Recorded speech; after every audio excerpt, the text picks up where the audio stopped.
Cunan est un jeune aristocrate issu d'une famille influente du royaume, et on pourrait penser que sa vie est formidable, mais regardez sa famille assise autour de lui.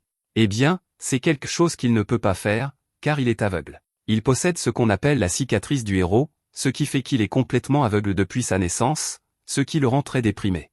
Sa servante personnelle, Ako, doit le guider partout où il va, mais pour donner une occupation à Cunan, elle l'encourage à apprendre la magie. Après tout, il possède un emblème de magie de l'eau, ce serait donc dommage qu'il n'apprenne pas à s'en servir. Il est présenté à son professeur de magie, Jenny, qui se réjouit de pouvoir enfin rencontrer Cunan en personne. Elle se présente, puis ils commencent leur première leçon de magie de la journée, un sortilège de base pour créer une boule d'eau. Après avoir enseigné l'incantation à Cunan, celui-ci s'essaie au sort et parvient à créer une petite boule d'eau. Jenny est impressionnée par la performance de Cunan et lui dit qu'elle voit qu'il a de grandes aptitudes, mais Cunan ne voit rien, alors il lui demande de lui expliquer ce qui vient de se passer. Jenny lui explique qu'il a réussi à créer une boule d'eau de la taille d'un globe oculaire, mais c'était un très mauvais choix de mots. Elle craint de l'avoir offensé, mais Cunan vient de réaliser que la magie peut prendre la forme d'un globe oculaire et que s'il en apprend suffisamment, il pourra peut-être se créer de nouveaux yeux. Avec l'espoir retrouvé de pouvoir un jour recouvrer la vue, Cunan devient intrigué par le monde qui l'entoure et commence à essayer d'apprendre autant qu'il le peut. L'ancêtre de Cunan, le héros de cette nation, Istor, a vaincu le seigneur démon, mais il a perdu un bras et une jambe au cours de la bataille, et depuis lors, ses descendants naissent souvent avec un membre en moins, que ce soit un bras, une jambe ou la vue. C'est fou, car imaginez être blessé si gravement que vos descendants finissent par souffrir de vos blessures avec vous. Cunan a peut-être perdu à la loterie génétique, mais il ne va pas laisser cela le freiner plus longtemps. Il jure qu'il va trouver un moyen de se créer de nouveaux yeux grâce à la magie, mais pratiquer la magie est en réalité très difficile. Il est à bout de force après avoir lancé quelques sorts basiques, et s'il veut se créer de nouveaux yeux, il ne peut pas rester comme ça, il doit donc trouver un moyen de renforcer son corps. Normalement, courir serait un bon moyen d'augmenter son endurance, mais Cunan n'est pas vraiment équipé pour cela. Ako lui suggère donc de s'entraîner au maniement de l'épée à la place, et elle a même l'instructeur idéal en tête. Cunan passe les heures suivantes à s'entraîner avec Maître Oro pour améliorer son endurance, puis Jenny arrive pour poursuivre ses cours de magie avec lui. Elle voit que Cunan a travaillé dur avec l'épée et lui demande s'il veut faire une pause, car il doit être fatigué après tout cet entraînement, mais il lui répond qu'il veut continuer.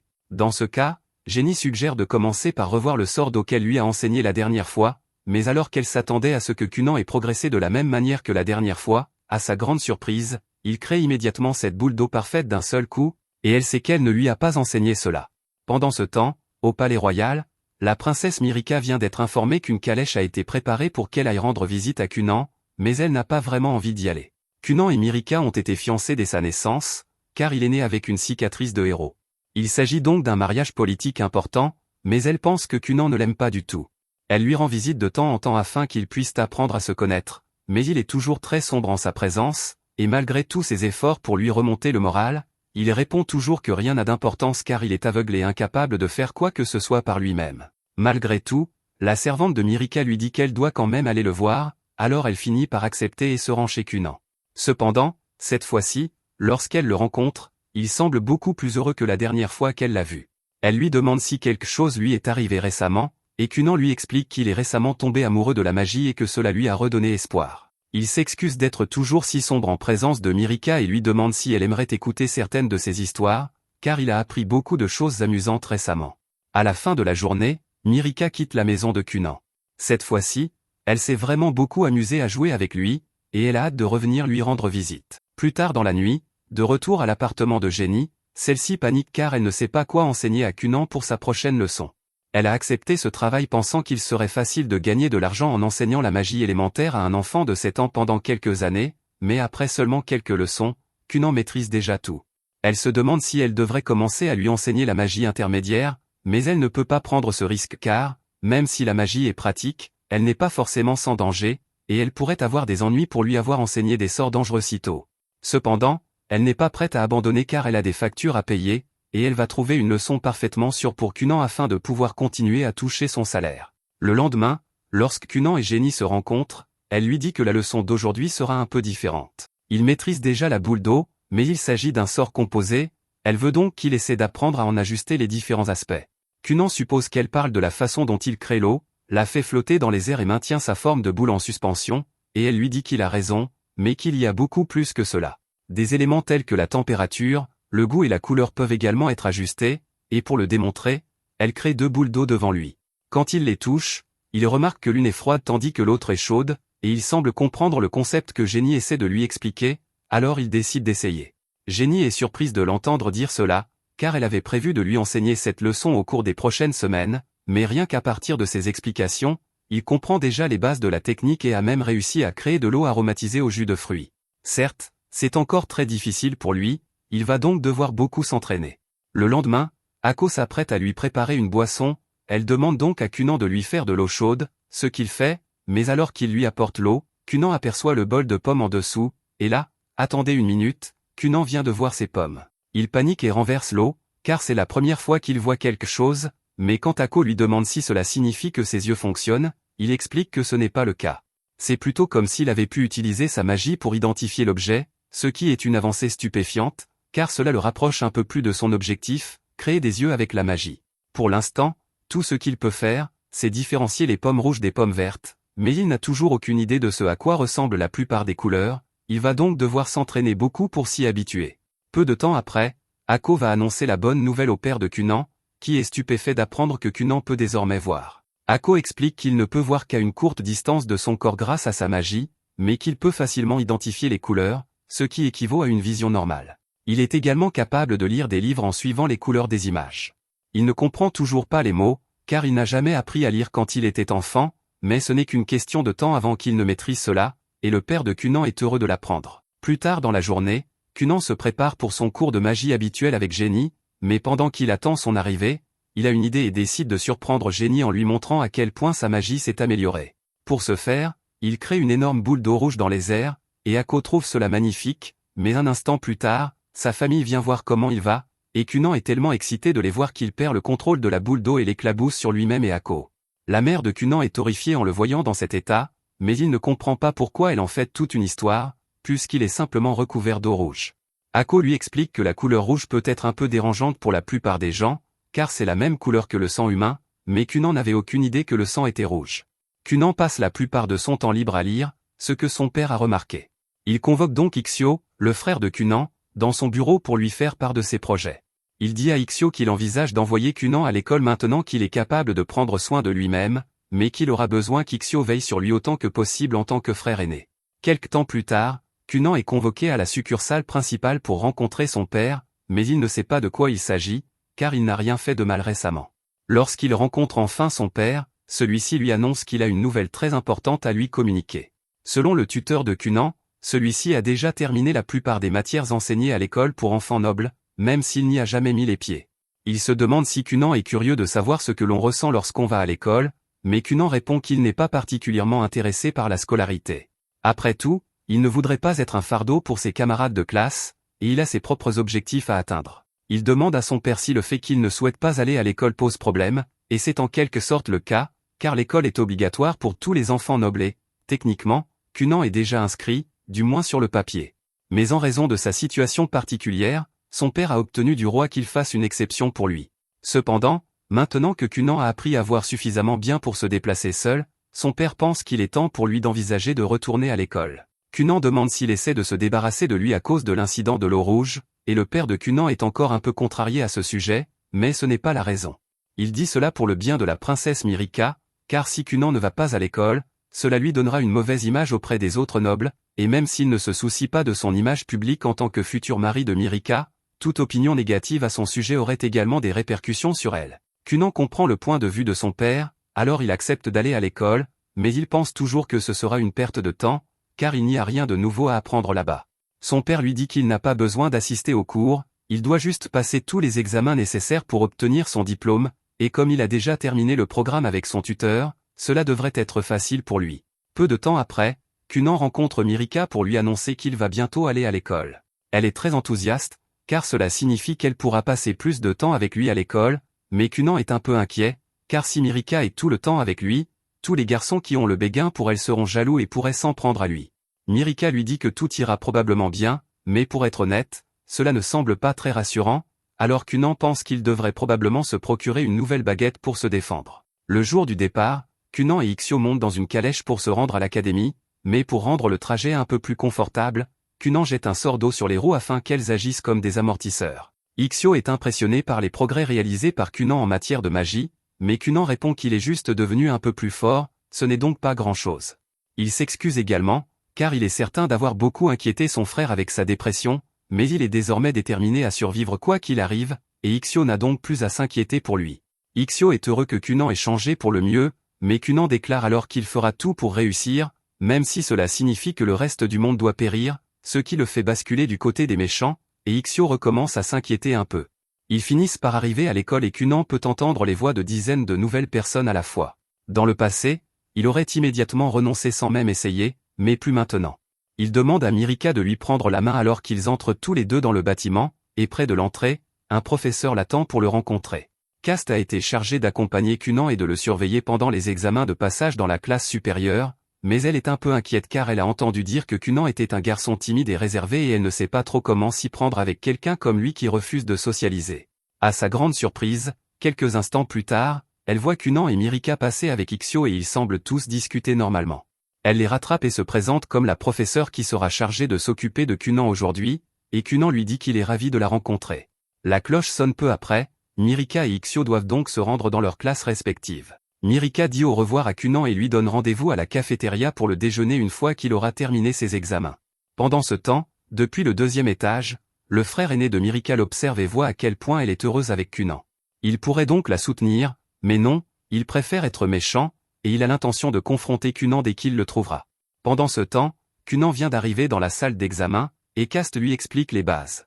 Il doit passer 5 examens, et normalement, ces examens sont répartis dans le temps pour donner aux élèves le temps de se préparer, mais une exception a été faite, et il sera autorisé à passer les examens les uns après les autres. Kunan s'excuse auprès d'elle pour le dérangement, expliquant que son père et le roi sont pratiquement les meilleurs amis du monde, et qu'ils ont probablement tiré quelques ficelles pour forcer l'école à faire une exception pour lui.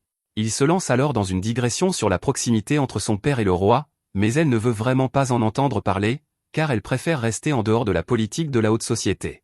Une fois les examens terminés, Cast se rend dans la salle des professeurs pour les corriger. Elle pensait devoir truquer un peu les notes de Kunan pour s'assurer qu'il réussisse, puisque le roi le soutient, mais il a en fait réussi tous les examens tout seul, ce qui n'a aucun sens pour quelqu'un qui a séché l'école jusqu'à présent.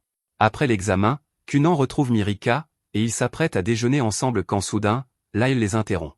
Mirika semble avoir peur de son frère, car il a des tendances violentes, mais Kunan ne sait pas que Lyle est le frère de Mirika et, franchement, il s'en fiche, car si Lyle contrarie Mirika, il doit partir. Kunan s'apprête à s'en prendre à Lyle, mais à ce moment-là, Ixio arrive et se place devant lui pour essayer d'apaiser les tensions. Il demande poliment à Lyle de laisser Kunan et Mirika tranquilles, et il ne peut pas faire grand-chose d'autre, car il ne peut pas se permettre d'être impoli envers le 6e prince du royaume. Cependant, pendant que Lyle criait sur Ixio, Kunan jette secrètement un sort et rassemble des gouttelettes d'eau autour de l'entrejambe du pantalon de Lyle avant de faire semblant de ne rien remarquer et de crier « Oh non, le prince Lyle vient de faire pipi dans son pantalon ». Tous les regards se tournent instantanément vers l'entrejambe de Lyle, et même s'il n'y avoir fait pipi sur lui-même, les preuves sont accablantes. Pour éviter une humiliation supplémentaire, il est contraint de partir. Ixio et Mirika sont soulagés que Lyle soit parti, mais ils savent tous deux que Kunan est forcément derrière cette histoire de pipi. Kunan évite la question et change de sujet en demandant aux autres ce qu'ils aimeraient manger pour le déjeuner. Après s'être assis, Kunan demande aux autres s'ils savent pourquoi Lyle faisait tout un plat plutôt sans raison, et Mirika lui dit que c'était probablement pour la tenir en respect. Lyle est le 6e prince, tandis qu'elle est la 9e princesse, donc elle est en dessous de lui dans la hiérarchie royale, mais puisqu'elle est fiancée à Kunan, un sorcier qui possède la cicatrice du héros, cela la place dans une position bien plus élevée en termes de statut. Il se sent probablement menacé à l'idée que Mirika le dépasse dans la hiérarchie, alors il essayait d'établir sa domination, mais ce n'est pas forcément une mauvaise personne. Kunan a un peu l'impression d'avoir peut-être exagéré plus tôt, alors il se demande s'il devrait s'excuser pour ce qu'il a fait, mais les autres rejettent immédiatement l'idée et lui disent que là il a eu ce qu'il méritait après le coup qu'il a tiré aujourd'hui. Le temps passe, et de retour à la maison, Kunan a commencé à apprendre à changer la texture de la glace pour qu'elle ressemble à d'autres choses. Cette fois, il a fait en sorte que la glace ait la texture d'une pomme, et son enseignante est impressionnée, mais elle lui dit qu'il devrait essayer de toucher plus de choses pour pouvoir utiliser différentes textures. Le jour de l'examen final arrive bientôt, et en arrivant à l'école pour la journée, Ixio remarque que Kunan touche beaucoup le cheval récemment.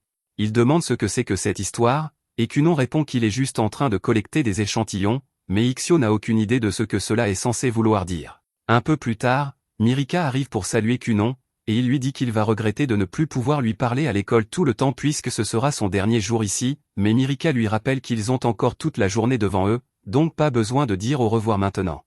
Ils se dirigent tous vers la salle d'examen, et Kunon est excité car c'est la première fois qu'il est réellement en classe avec d'autres élèves, mais il va aussi regretter tout le temps en privé qu'il passait avec la professeure Cast quand il passait ses tests. Cast lui dit qu'elle continuera à faire attention à lui, même s'il y a d'autres élèves ici, et Ixio remarque que Kunon et Cast semblent être devenus très proches. Kunon dit qu'il est naturel qu'ils soient devenus amis, puisqu'il a beaucoup appris sur Cast grâce à leurs discussions pendant ses tests, comme le fait que Cast n'est devenue enseignante ici que parce qu'elle avait le béguin pour un des hommes qui avait postulé pour le poste, mais que le type a finalement échoué alors que Cast a réussi, donc elle ne savait pas quoi faire et a décidé de continuer à enseigner. Les autres trouvent bien que Kunon et la professeure Cast s'entendent bien, mais ils trouvent aussi un peu bizarre qu'elle se confie sur sa vie amoureuse à un enfant. Juste à ce moment-là, un groupe d'autres enfants de la classe s'approche du groupe et demande à Ixio et Mirika de leur présenter Kunon, puisqu'ils n'ont pas encore eu l'occasion de lui parler et puisqu'ils sont si directs. Kunon se présente formellement. À vrai dire, il était un peu inquiet du fait que personne ne l'approche quand il était avec Ixio ou Mirika, alors il commençait à penser qu'il n'avait aucun ami du tout.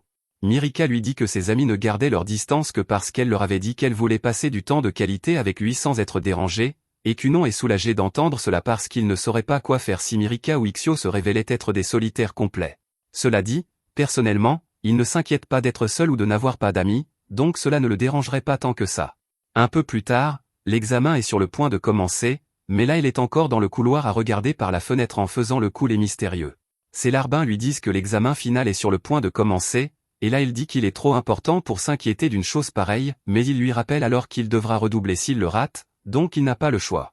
Pendant ce temps, de retour dans la salle de classe, Kunon est occupé à tâter un pigeon près des fenêtres quand Cast annonce que le test est sur le point de commencer, donc tout le monde devrait s'asseoir. Mirika dit à Kunon qu'elle lui a gardé une place à côté d'elle, mais avant qu'il ne puisse accepter son offre, là elle s'interpose et commence à fusiller Kunon du regard. Ixio ne peut pas intervenir, mais il se souvient avoir entendu quelques femmes de chambre royale parler de ce que là il est un raté, mais elle ne le dirait jamais en face parce qu'il est encore un membre de la famille royale.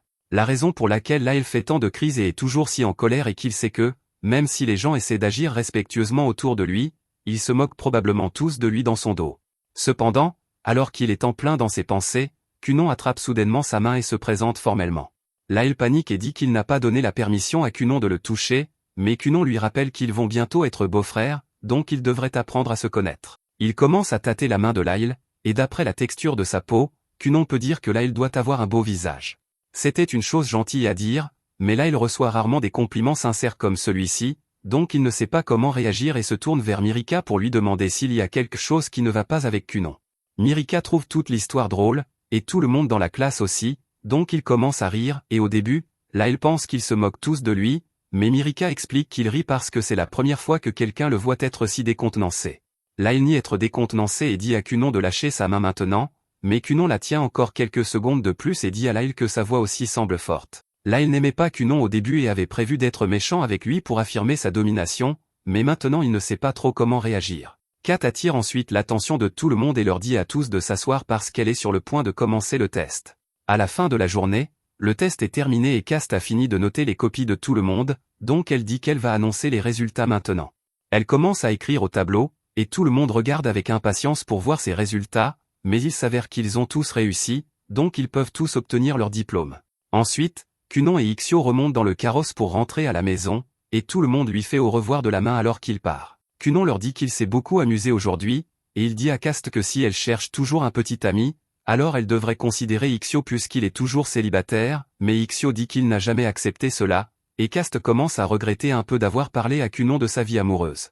De plus, là il a beaucoup appris de son interaction avec Kunon, et il va faire un effort pour être plus gentil à partir de maintenant. Quelques jours plus tard, maintenant que Kunon a obtenu son diplôme, il se concentre sur l'apprentissage de nouveaux sorts, et Jenny est en train de le tester sur tout ce qu'il a appris.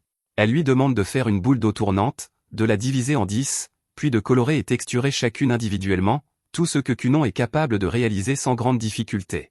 Jenny lui dit qu'il s'en est bien sorti, mais Kunon dit qu'il n'a pas encore fini parce qu'il a en fait compris comment pousser la personnalisation encore plus loin.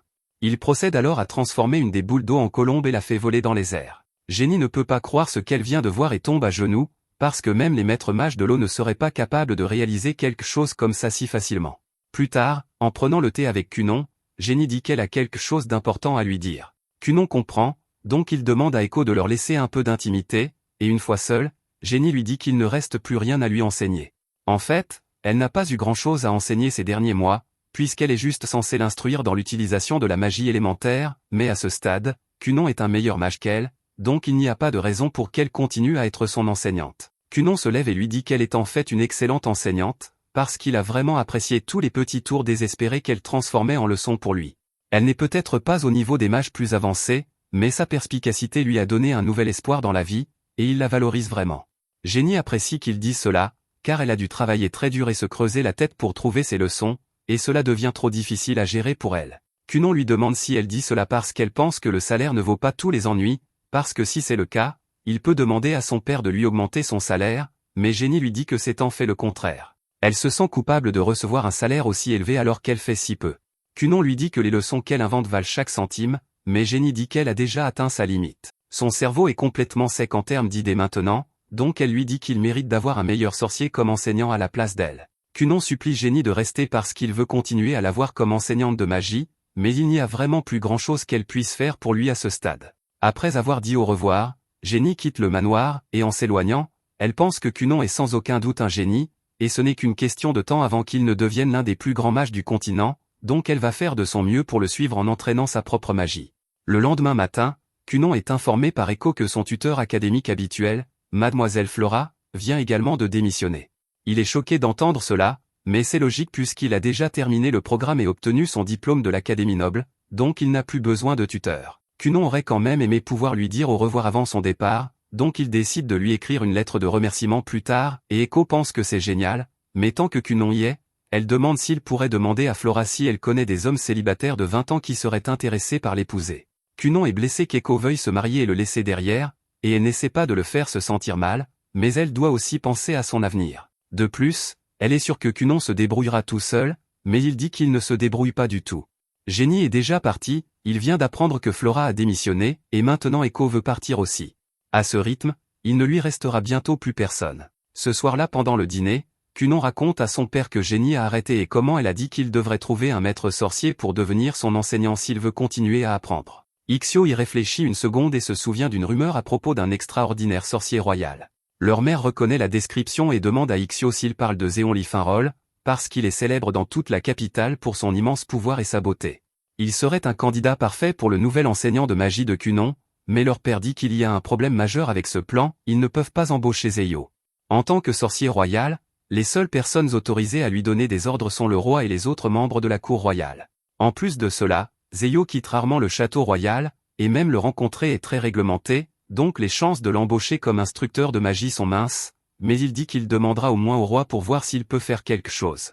Un peu plus tard, le grand maître mage du château royal reçoit un rapport qui dit qu'un garçon sorcier de niveau apprenti demande à étudier sous l'un de ses sorciers royaux. C'est pratiquement inouï, même pour le fils d'un noble qui est le meilleur ami du roi. L'apprenti du grand maître se trouve être la sœur aînée de Mirika, donc elle aime personnellement Cunon, mais les sorciers royaux ne sont pas influencés par le statut ou le pouvoir. Le grand maître avait initialement l'intention de rejeter la demande, peu importe à quel point Cunon est bien connecté, mais il a commencé à lire le dossier de Cunon. Et c'est alors qu'il a réalisé que cet enfant pourrait en fait être spécial.